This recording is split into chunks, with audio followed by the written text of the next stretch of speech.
Positive. Hello, hello, hello, and welcome to Amiga Handle Your Shit podcast.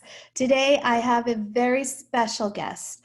I've known her forever, literally forever, since the day she was born. This is my beautiful, wonderful, amazing sister. Her name is Cristina Tapia, and the reason she's here is because she is a doctor. Dr. Tapia. Welcome, Cristina. How are you, sweetie? Thank you. Thank you for having me. I'm doing well. How about you, Jack? I'm doing okay. I'm doing better now that I have you here in front of me on the Zoom call, and I know that you're going to share a lot of amazing tips for our amigas out there, all these Latinas. So let me tell you a little bit about Cristina, and then she's going to fill in the blanks. So Cristina is almost 15 years my junior. So my mom had her very later in life, however, which was age appropriate for a mom to have a kid. Because mom had me when she was 17 years old. So obviously Cristina was planned. But you know what? I'm glad she's here and she was born. And so Cristina has always been this very unique, inquisitive child. And I would see her paint and draw and really dive deep into her studies. And that's always been the thing with her. And I really loved and saw the way she would analyze things in a very different perspective. And I realized soon enough that she was on to big pastures. And at some point in her life, she decided to become a doctor. And one of the things that I recall that I absolutely love was a moment in high school. I think it was high school or elementary. Oh God, I'm too old. I don't know. I don't know exactly when this happened, but I remember she had a project where she had to create, I think it was called like a DNA. I don't know. Christina, help me out here because I don't know what Yeah. that twinkly thing. What is it called? Yeah, it's DNA. It's putting together the nucleic acids. So, but what was so super unique and very artistic, might I add, was that she used these little birds, these yellow little birds, and I thought, wow, how creative that is. That she created those little birds, these yellow birds, to show some sort of DNA. I don't know what, because I am not a scientist. I have no idea. But I realized at that point in time, I said, she's in it. She's ready. She wants it and she's going to get it. And I knew that about her. Now, there's so much I can tell you, but I really want you, amiga out there, to understand the process of how she became a doctor in case you are encouraged to become a doctor, that you feel that it is within you to be a doctor, because believe me, it is within us all, whoever wants to pursue that. And so I really wanted Cristina, Dr. Cristina, to let us know what made her believe and think to become a doctor. It's funny because like I hear you describe this story. It was high school. You were right. I remember going with mom to Michael's, I think, and our assignment was to do a double-stranded DNA complex. And I was like, oh, these birds are cute. And then like I just went with it and like I gathered this twig and put toothpicks.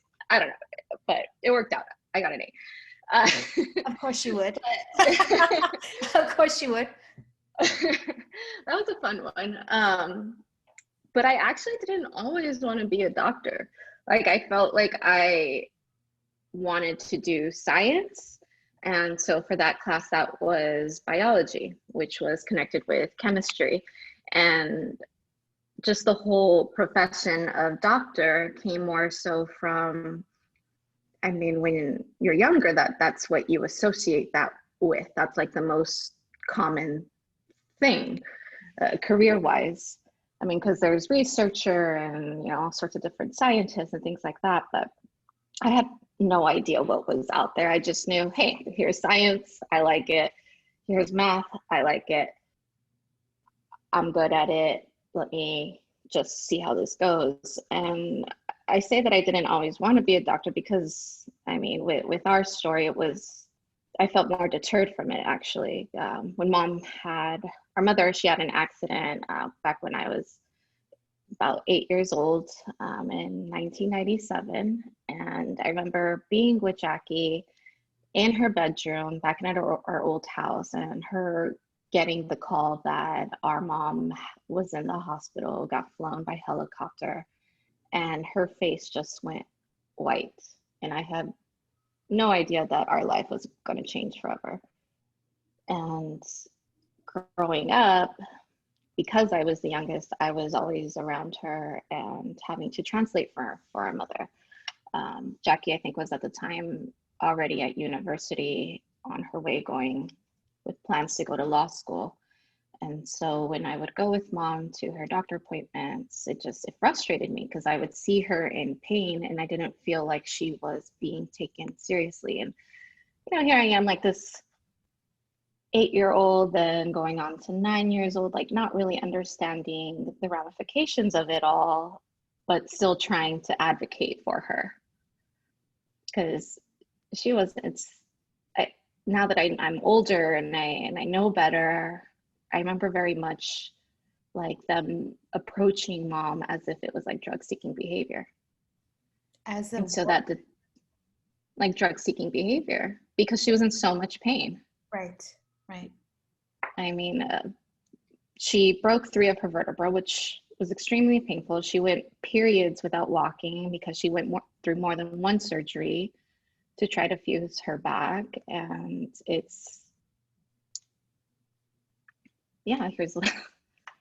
that was difficult, not only for me to get them to realize, you know, how much pain she actually was in, but even to find out different modalities of how to help her with her pain. And to this day, she still struggles with it, limits her mobility in many ways. And it wasn't until, I believe it with Dr. Perry, who was actually mentioned to our mom with regards to you, Jackie, of helping you, but then in a turnaround way, it ended up helping her.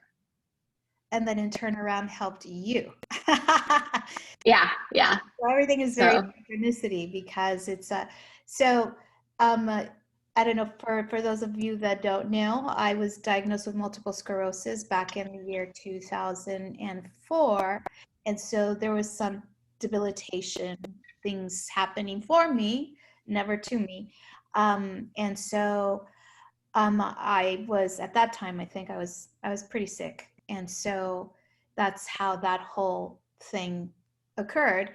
And like always, moms always put themselves last. So here they are trying to find something for me, but in the end, it had to be for mom. So, and then ultimately, Dr. Perry became Christina's mentor. So I wanted to make sure that people understood that you had some desire, some science desire. You knew that you wanted to help people out, especially with mom, and knowing that there was this deficiency in the medical community. And so when you met Dr. Perry, it seemed like there was some sort of like, aha, this is where I need to be. So can you explain that to our listeners out there? Yeah, she approached medicine in a very different way.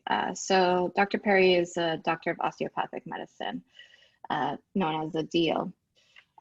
DOs are trained to practice medicine in all ways that your traditional MD is, but they also learn an additional realm, which is osteopathic manipulative medicine, and help people in a holistic approach. And for the longest time, I thought that I only wanted to be a DO.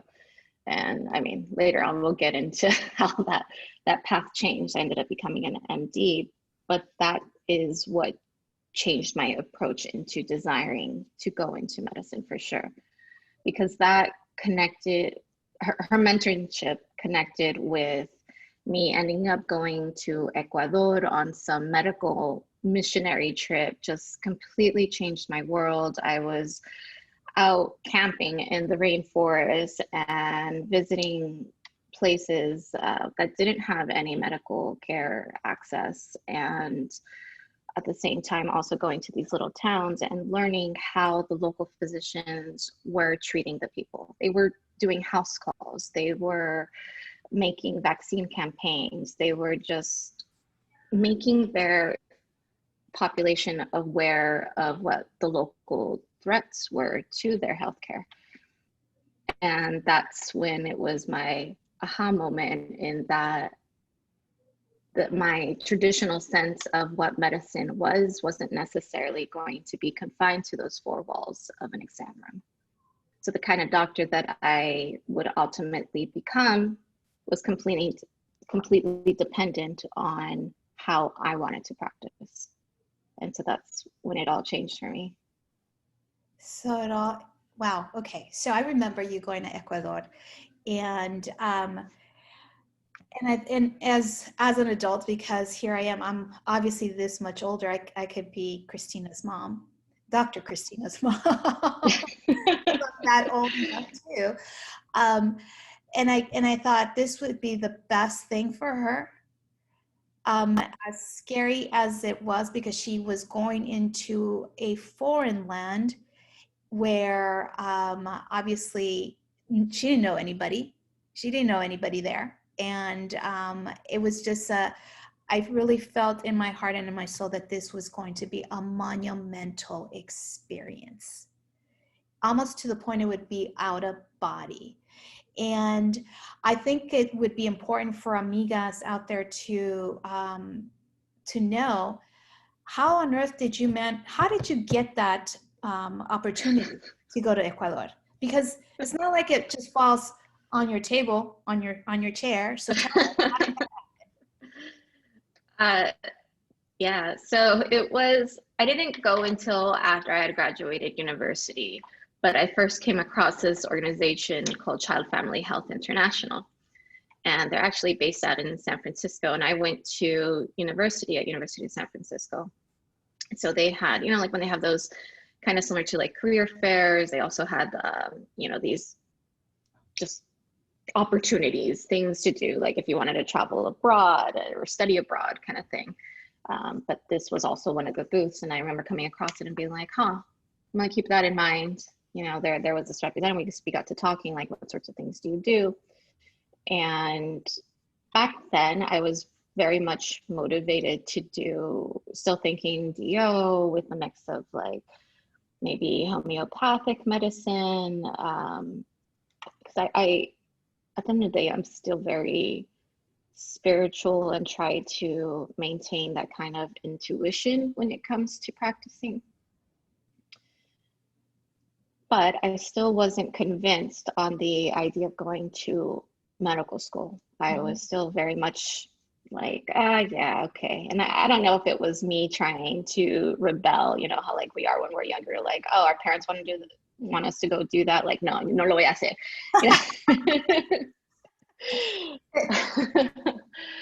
A little did I know that that's what I actually wanted to do. But it was something I kept in mind. And after I graduated, I spent some time working with the family at the company. And as much as I enjoyed working with them, I wasn't feeling like, it wasn't necessarily, it's hard to say, because it wasn't that I wasn't being pushed, but I didn't feel fulfilled. Okay. And to me, that wasn't a challenge. Like I could work and work and work, and then obviously like company, or family's company is very important to me, but it didn't feel right for me. And so I kept circling around to this thought of like, well, let me revisit this medicine thing. And I did. And actually, initially, I wanted to go to Mexico. And at that time, in those years, that's when we were getting like a lot of, there was a lot of bad press of what was going on and with kidnappings and such. And, you know, I thought it was an exaggeration. But I kid you not, Jackie, I don't know if I've ever told you this, but it was mom and dad and myself, and we were at dinner. I think we were at Don Jose. There's a plug there for Don Jose. It's a restaurant. Actually, it's not called Don Jose anymore. Yeah. Rodrigo's now. And I remember telling dad, like, you know, I want to do this. I want to go to Mexico to go and do this medical missionary trip. And they weren't not completely closed off, but of course they had their worries and concerns. And I kid you not, at that very moment, dad gets a call from, I don't even know who it was, but that person's brother had just been kidnapped. Yeah. Okay. Yeah. In that exact conversation. And so then that was it. Intervention. That's divine intervention. There are never coincidences, as you know, as you've done personal development, so you know, you understand the whole like mind, body, and soul connection. So it was at that point you said, "Oh, okay, hell no, I'm not going to Mexico." Are you kidding me? And of course, I mean, obviously for us as a family, we would die if something were to happen to you, you know, and I'm glad that you picked the alternative route, which is UCR. So tell us. Ecuador. Well, Ecuador, and then Ecuador, you came to UCR. Yeah. So I went to Ecuador. I was out there for a couple months. I mean, I still have friends that I talk to out there, and then that's when everything changed. And so when I came back, I was like, okay, let me revisit this whole medical application process, which sucks.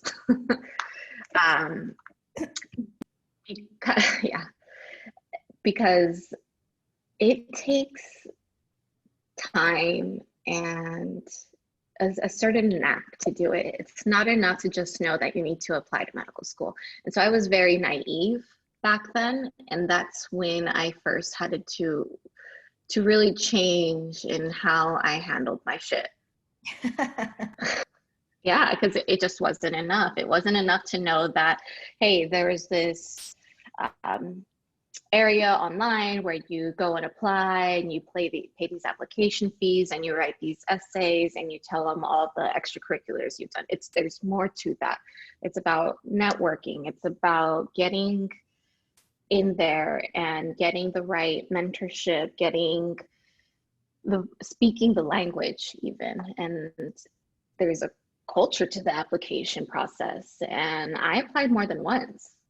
You know, the first time I didn't get interviews, I didn't get in. And that was because I applied so damn late. Because here I am thinking like, oh, well, I'll just apply. No big deal. The whole strategy is you need to apply early to give you your best shot. And just because it's literally like right before the deadline doesn't mean that they're going to get to it. So the application. So you're saying the college tricks don't work? Nah, not at all. The college tricks don't work. And, you know, I say all this now knowing more, but I had no idea back then. Our parents didn't go to school. When I would hear about like other kids in like, whether it was grade school or even high school, even later on, find out that their parents had masters or things like that. I was like, what? Like, how did that happen? You know, because mom and dad only went like to early grade school. So I just, whatever info I knew was just from gathering pieces here and there. I had no idea who were the key figures I needed to speak with. Yeah. And so that's what really made a difference in my career. Mm-hmm. Because once you know, I remember speaking to your friend Jeanette, who was with works with USC, and I started to learn about post-bac programs. And I knew after like having applied once and not getting in, I was like, okay, well, I need to do something differently. You know, I'm not the whole definition of insanity right now, doing the same thing without changing anything and expecting different results. Like that's not going to happen. And I didn't want it to just rest on the fact of like, oh, if I'm going to apply earlier, then that's what's going to do it. It's like, no, like I had to have an honest conversation with myself. Like, no, mijita, like that's not going to cut it. Yeah. Yeah.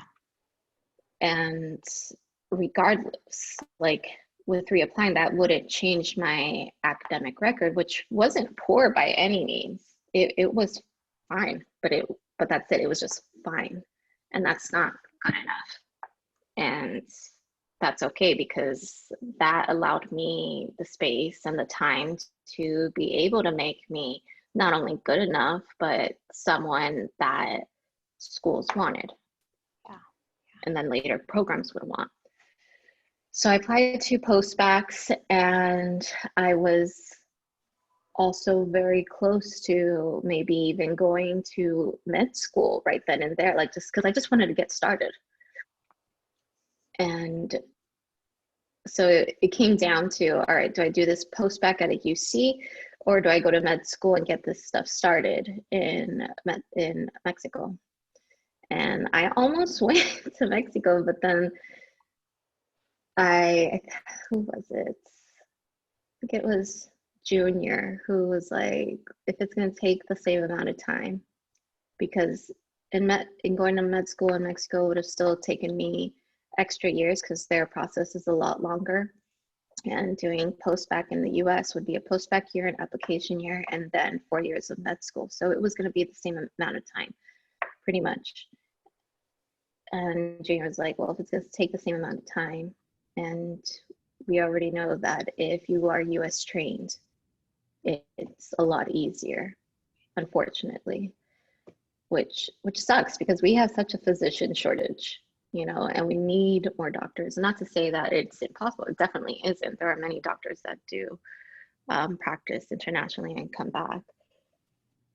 But I had this opportunity, and I would be a fool had I not taken it. And so I decided to say yes to the UC Riverside Post-Baccalaureate program.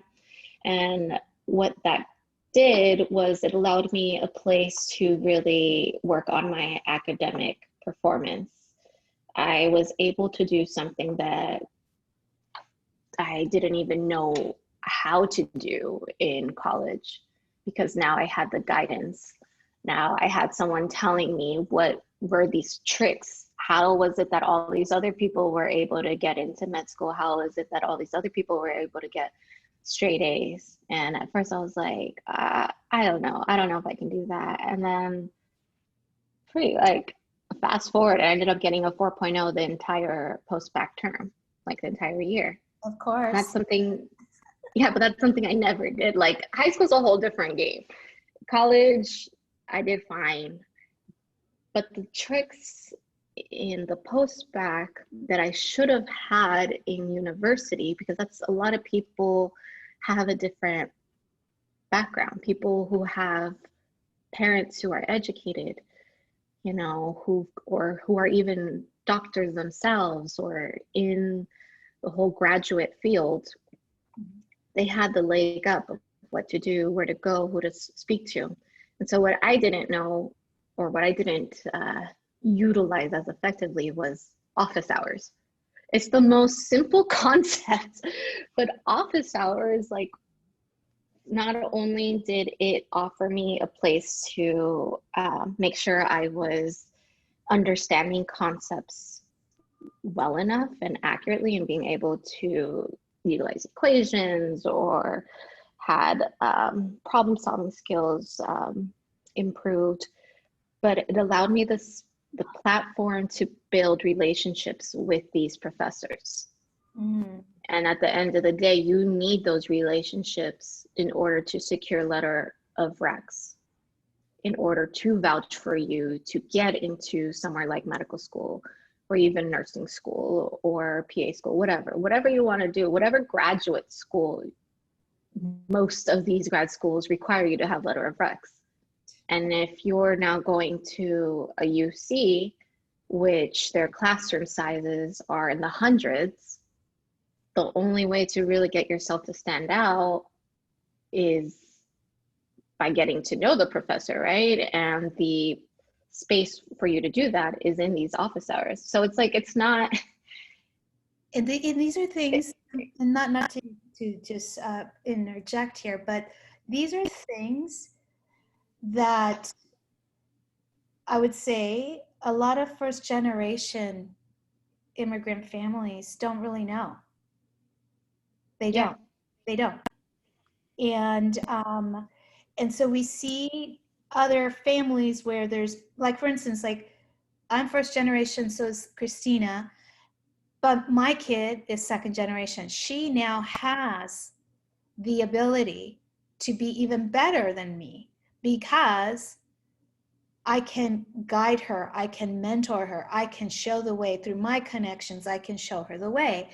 And oftentimes, at least from our experience as first generation Mexican Americans, that is not the case, because many of us, our ancestors that came to this country, came to work, and not to work as a doctor, because they were doctors. It was a lot of manual labor. So speaking in particular to that community, the importance of those office hours. Yeah. I mean, office hours are important for everybody, but let's just, be honest, who's going to benefit greatly? It would be members of this kind of community that needs that extra assistance, because there's another level of education that you're missing, Yeah. and so to upgrade and to at least put you on the same playing field, these office hours are necessary. And it's not to say, like, I did go to some office hours in undergraduate, but what I learned with the postbac was how to use them better and to use them wisely. And the difference was that in undergrad, I'd use them more so to, like, help me learn something. So I would go in without, like, I would kind of review, but it wasn't like I knew this, like, well enough to do it. And what I learned, I said, if I'm going to do this differently in postbac, how can I change this? How I know that office hours now, like, I was on the right track, but I wasn't using them well enough. The difference was that I went in with having done homework problems, with having done various things. And if I got stuck, I needed to find out why. Right. Or, like, if I was getting concepts mixed up, I needed to find out why then and there. And so that forced me to always be on track or even ahead, so that when it came down to having to do midterms, I wasn't cramming. In postbac or even med school, I never crammed. I never had to do I shouldn't say I never crammed. I never had to do an all-nighter. Med school, there's so much information that you can't help it. You're gonna cram. But I never had to do an all-nighter in postbac or in med school. And I remember my undergrad career was all full of all-nighters. Yeah. That's because I didn't know how to study. I didn't know that you learn along the way, so that by the time you're there for your midterms, you've already seen the information. And so really, when you're going to study for your midterms, you are studying, you are reviewing, you're not learning for the first time. And so that's a big difference. It isn't enough to just be like, oh, I'm gonna do my homework and that's it, ahí lo dejas. Yeah. Like, you need to keep going over it and reviewing. And oh my God, it feels so good when it's like the night before the final and you're like, oh, I'm done. I have nothing else to learn. And you just relax and you're not part of the whole, like, all-nighter crew in the library. Like, I mean, don't get me like those times are fun, but it's not really productive. Right. And it goes a lot further when you're using those last days to just review. And that all came from the fact that I needed to be more prepared for office hours. Right. And then that translated to me getting that 4.0. Yeah. And keeping that up and getting those letter of recs. Beautiful. And so you got your letters of recommendation. So now you got it into UCR medical school. And in medical school, from what I know, is that you did a lot of work in the community at UCR, and you even got funded.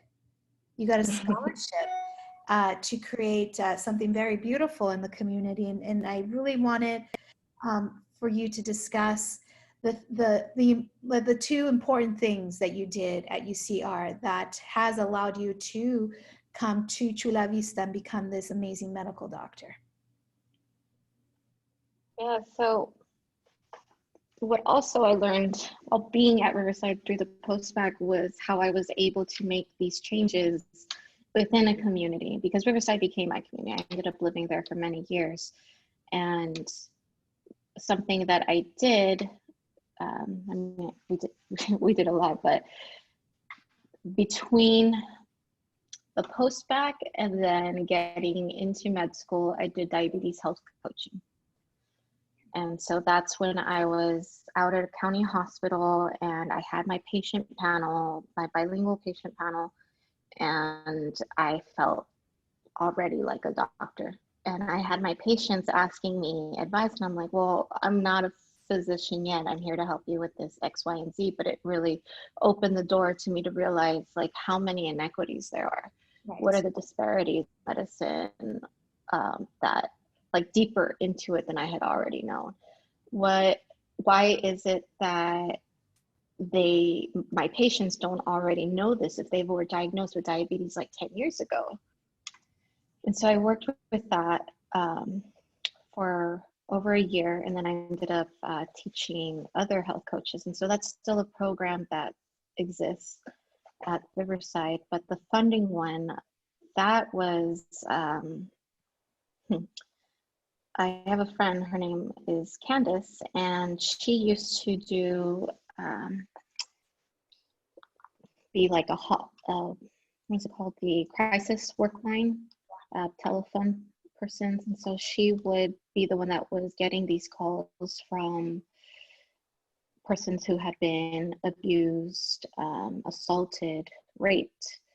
And then she informed me about the crisis the local crisis that is here. Well, not just local, right? Because it's huge in California, but nationwide, worldwide, is sex trafficking. Right. And so then that first exposed me to them, just having a conversation. And then when I was in med school, at some point, I ended up going through the vulnerable population selective. So there we spoke about homelessness, we spoke about needle exchange programs, and we spoke about sex trafficking. And so we had a deputy come out and talk to us about what was going on in Riverside. And then that's when it just dawned on me, because originally I had planned that once I was a doctor, I would either join up with Candace or another organization and be this clinician for these young girls, for these boys. One of the statistics, I mean, it varies per county, but at that time, the average age of someone who was trafficked is 12 years old. Oh my God. That is so horrible. Yeah, it's disgusting.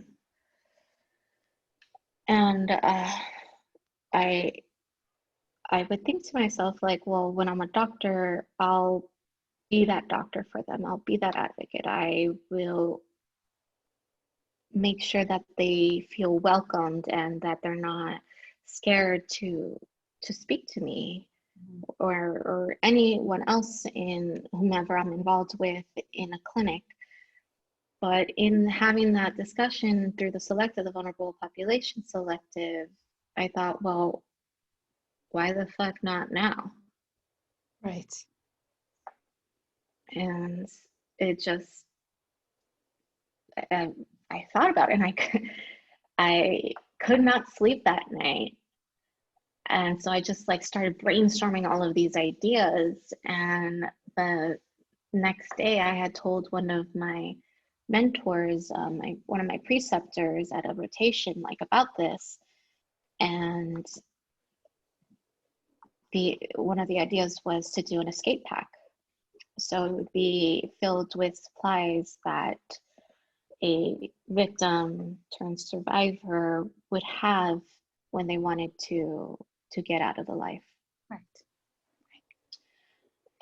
And of course I was just like intimidated and overwhelmed by like what it would mean and what I would need. I'm like, because I would need not only support from the community, but this was a whole different area that I had no network in whatsoever. And like I told my preceptor, I was like, well, who am I to start this? I'm like, I don't know anyone. And she just straight up looked at me, the doctor will say,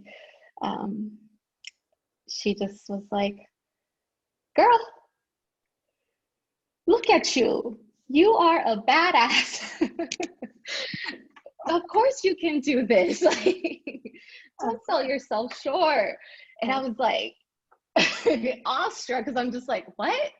Well, it's Like, it's usually that much telling you that, oh no, you can't. Why me? No, I'm not worthy. I'm not enough. I don't have that knowledge. And but when it comes from the heart and your soul and your convictions, anything is possible.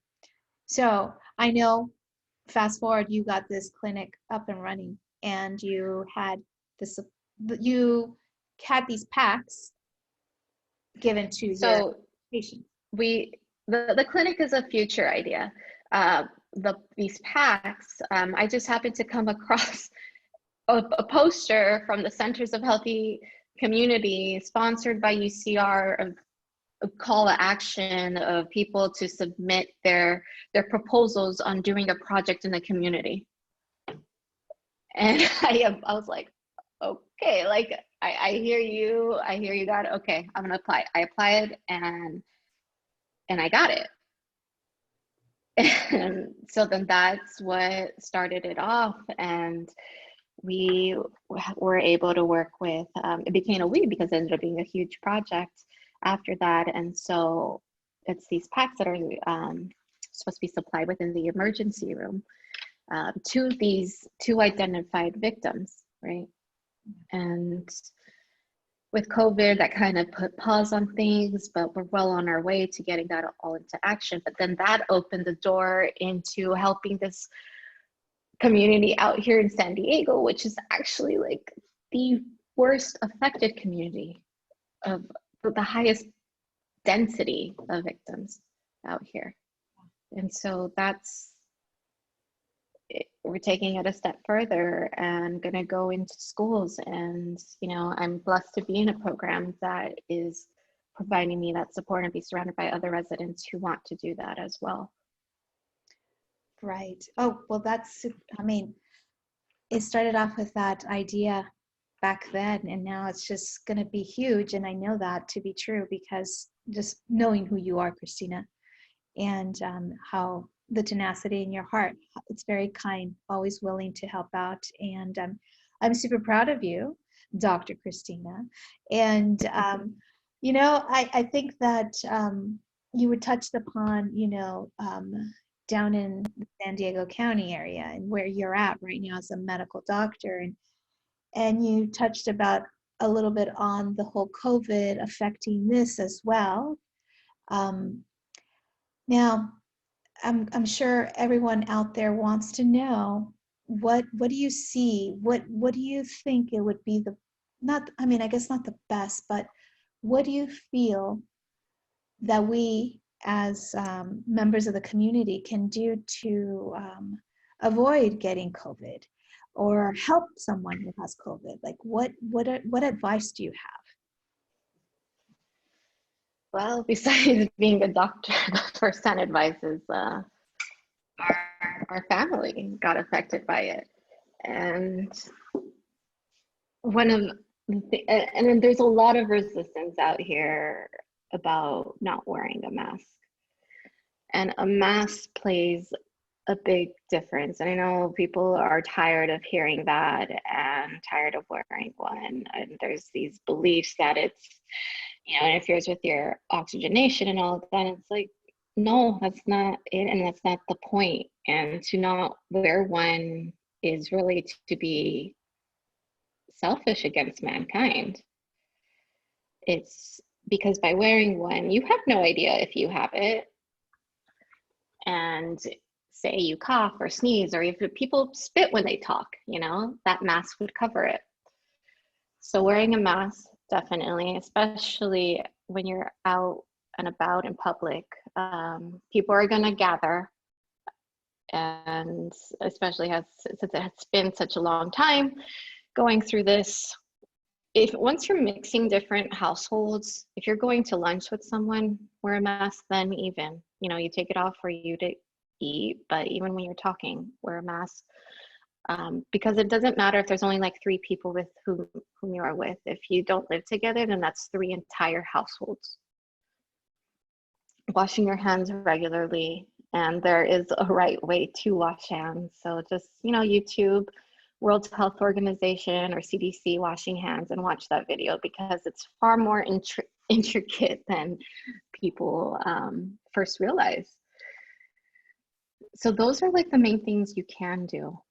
If you have a loved one who does have COVID, like Jackie and our father did, our mom did, and then I ended up getting COVID, and I'm super safe. Like I had my mask and I had my shield on, and I still got it. And it's like, well, Christina, you just said that that's to help us and to, that's going to protect us. Yeah, it would. And I bet you I probably would have gotten it worse or even earlier had I not. But it only works when everyone's doing their part. And unfortunately, there was a lot of teaching going on, but our parents weren't perfect with their own mask wearing. So, no, and they're not doctors. Yeah. They're not used to it. I mean, well, now everybody is, I guess. And I mean, I ended up catching it from them. So I'm glad to know that it wasn't me, because I was away. I only went out there to help them. And so that's when I ended up getting it myself. But if you have a loved one who has it, they need to be quarantined.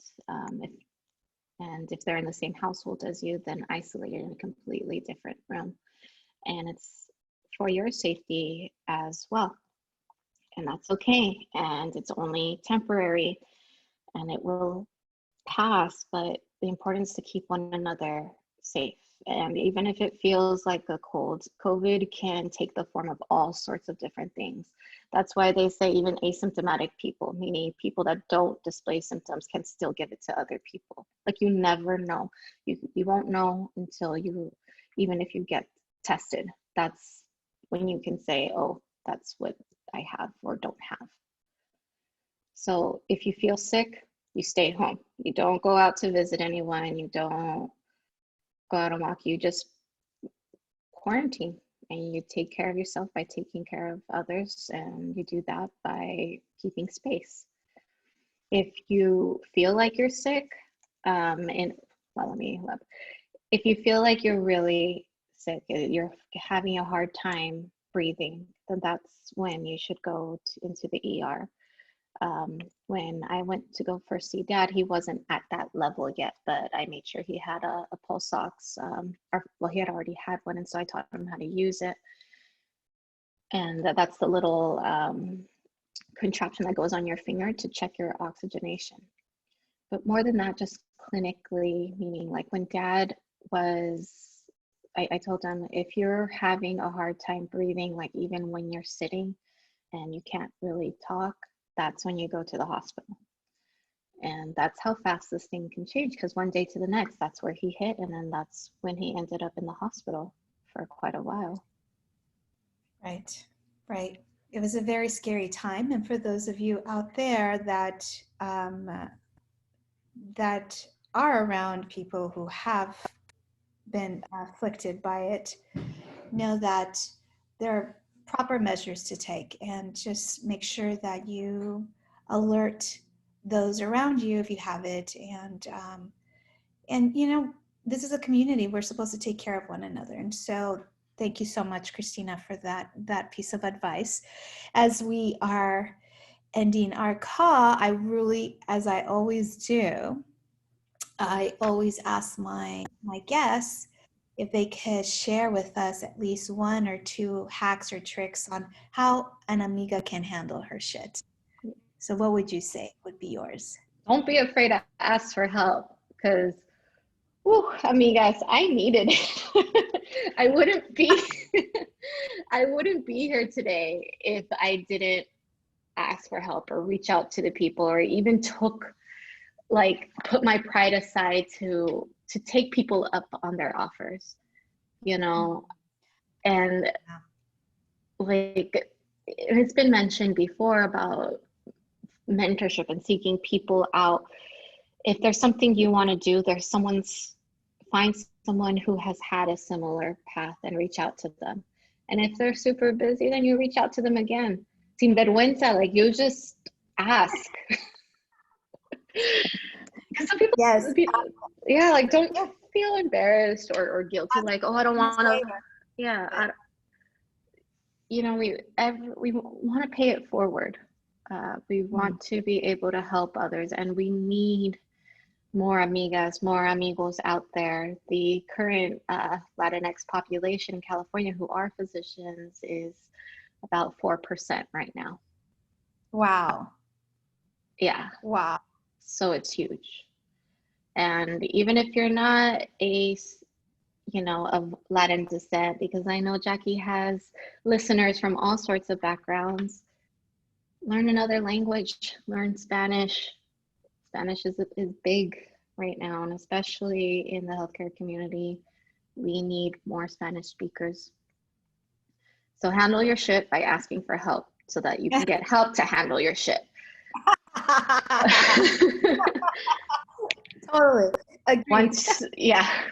Once you learn and get that tip of how to get things going, then you do it for yourself, because no one's going to do it for you. You can learn how, but unless you put in the work, it's not going to get done.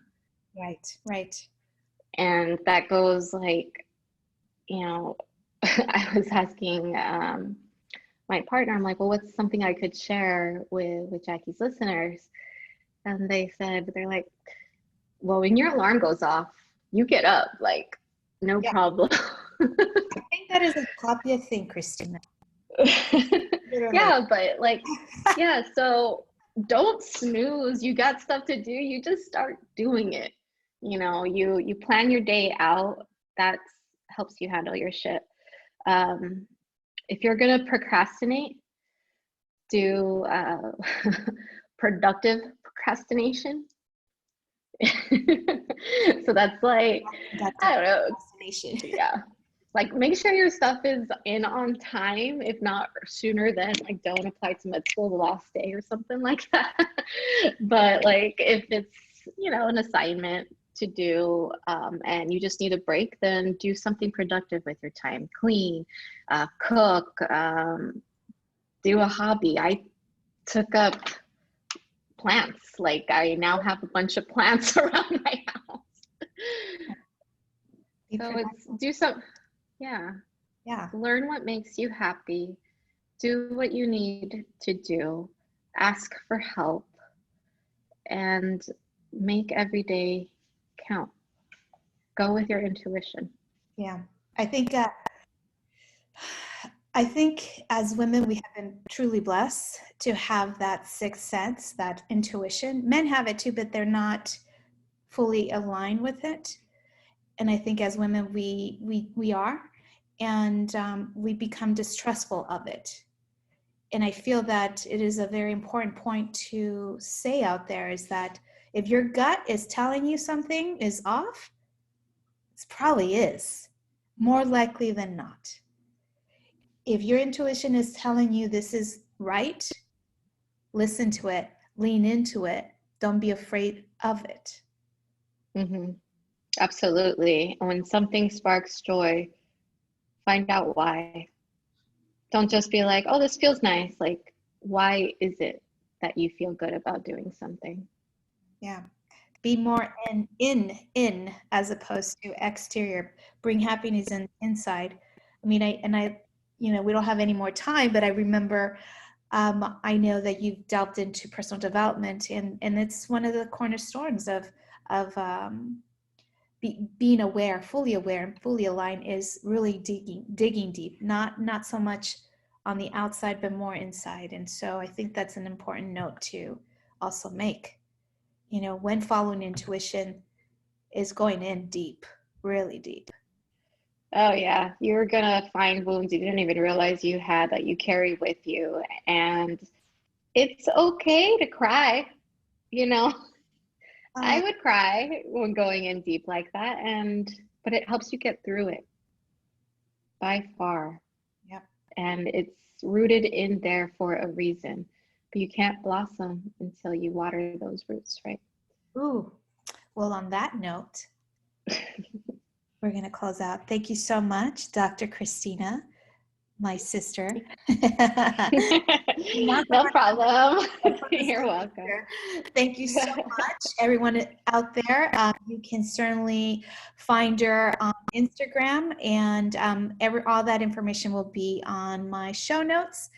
And I can't wait for you all to listen to this episode and share every information. All right. Thank you so much. You're welcome. Thank you for having me.